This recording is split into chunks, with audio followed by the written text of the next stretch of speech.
This past weekend, the number 2 ranked team in Washington, Lake Stevens, took on a top 10 team in 4A and one of their rivals, Glacier Peak, with things getting chippy as both teams look to remain undefeated.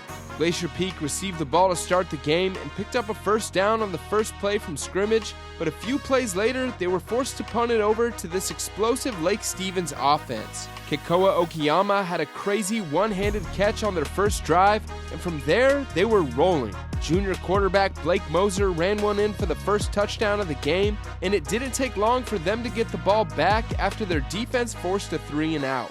Then on the first play of their next drive, Javian Farrell, who's been off to an amazing start this season, showed off his wheels, breaking out a 68-yard touchdown run as no one was able to catch him. 14-0 Lake Stevens early in the second. The Vikings defense then forced another 3-and-out, and the last thing the Grizzlies needed was the ball back in the hands of Blake Moser and the Lake Stevens offense. Within minutes, Blake was trotting back into the end zone for his second rushing touchdown as the Vikings jumped out to a 21-0 lead, making a statement early in the game.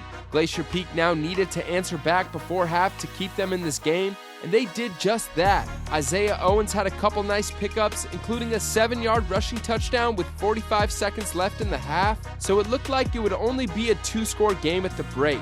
But on the ensuing kickoff, Max Cook hit Glacier Peak with the silencer after taking this one the length of the field for another Lake Stevens touchdown.